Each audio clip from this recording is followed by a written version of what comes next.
Hello everyone and welcome to my CS24 channel. I hope everyone is having a wonderful day. Before we begin, please hit the subscribe button and give this video a thumbs up. The Curse of Oak Island preview. The guys are following the trail of gold deep into the garden shaft. The Curse of Oak Island is back tonight, and the team is finding more and more gold as they go deeper into the garden shaft at the Money Pit area. Fans of Oak Island should be prepared for another action-packed show this week. But we can expect the main focus to be on finding the large amount of gold that supposedly resides in the blob area near the garden shaft. In the words of Rick Lagina, they're following the trail of the gold. Last week, there was some disappointment when more borehole drilling in the blob area amounted to nothing. However, everyone was immediately buoyed up by archaeologist and metallurgy expert Emma Cullen, who said she'd found a large amount of gold in a sample of wood taken from the garden shaft. The wood showed traces of gold of 0.11%, which might not sound like a lot, but both Emma and geoscientist Dr. Ian Spooner agreed it's a lot. That's a lot of parts per billion, said Emma. This week, it looks like Emma is finding even more gold. In a preview, she said, the counts of gold are getting higher as we go deeper. More evidence suggests Money Pit is close to the garden shaft. Recently, a lot of evidence, such as the water sampling data and the carbon-14 data and wood from structures buried underground, seem to suggest the guys are finally getting close to the treasure. As the Dumas Mining Company gets closer to the bottom, everyone's fingers are firmly crossed. It shouldn't be too long now.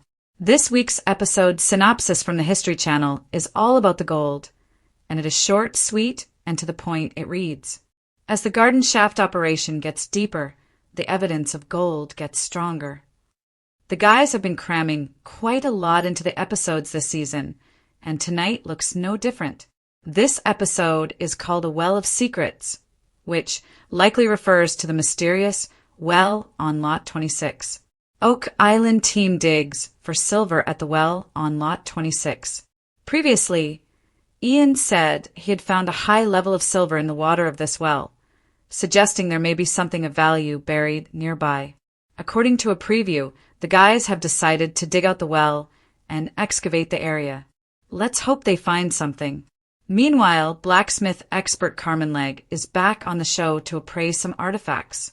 The team really loves this guy because he always gives top-notch expert advice, and it's usually good news.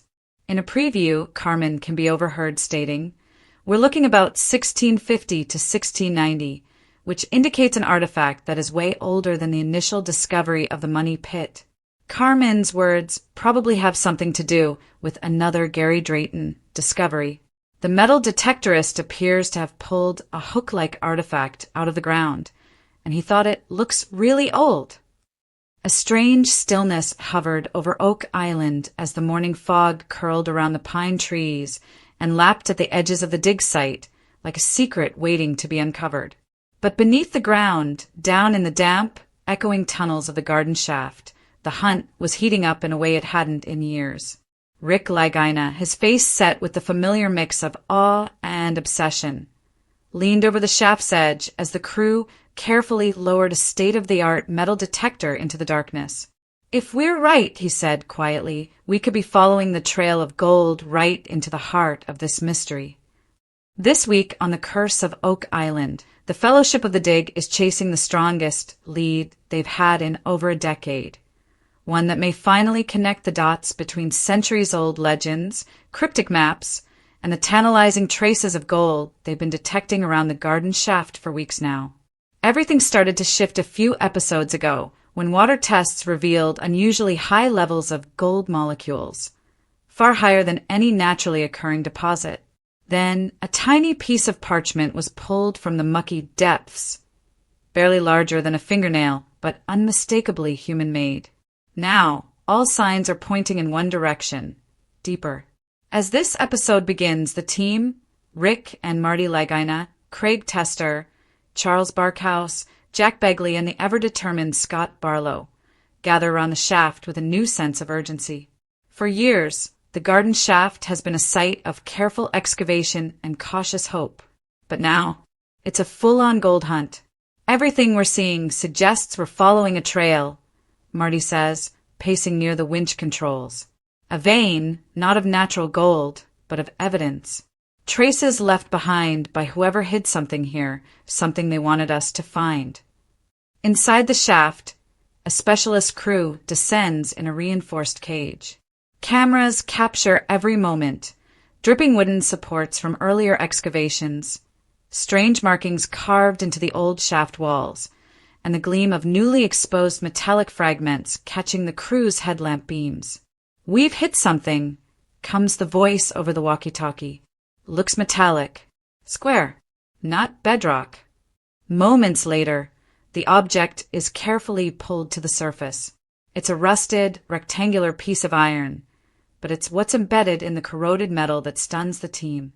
Jack wipes the mud away to reveal a thin, glimmering ribbon of what looks like gold fused into the iron. "Is this?" he stammers. "It's gold," Charles confirms after running a handheld scanner over the piece. "There's no doubt. And it didn't just wash in here. This was buried intentionally. And it's old." This changes everything. The team quickly calls in Dr. Ian Spooner to provide further analysis. When he arrives, he crouches next to the artifact, visibly impressed. "This isn't just gold," he says. "It's part of something bigger. A mechanism, maybe. Or part of a chest." The possibility electrifies the team. Could this be a piece of the long-fabled treasure box itself? The very container that's been referenced in Masonic lore and 17th century pirate legends? But Dr. Spooner has more startling news. He's cross-referenced the elemental signatures in the artifact with their water test results, and, amazingly, they match. "There's more gold down there," he announces. "You're on the trail." As the team prepares for another descent, Gary Drayton joins in with his metal detector, tuned to a higher sensitivity. With every sweep around the shaft's rim and spoil piles, he picks up faint signals, enough to suggest more is scattered around but still buried. Then, in a heart-pounding moment, Gary's detector erupts with a strong hit just inside the shaft wall. Within minutes, the team uncovers a narrow tunnel branching off from the main shaft, clogged with silt and timber. It hadn't appeared in any of their earlier scans or diagrams. Was this tunnel built to lead to something or hide it? Rick muses, peering into the narrow opening. "Only one way to find out," Marty replies. "The exploration of the tunnel brings both risk and reward. The walls are fragile, and every inch forward is painstakingly reinforced. But the deeper they go, the stronger the signals become. Gold, silver, iron. Then, as Jack clears away a mound of rubble, something extraordinary happens. His trowel strikes wood. Not just any wood, but carefully shaped boards fitted together with craftsmanship rarely seen in simple mining tunnels. This isn't a shaft. It's a vault.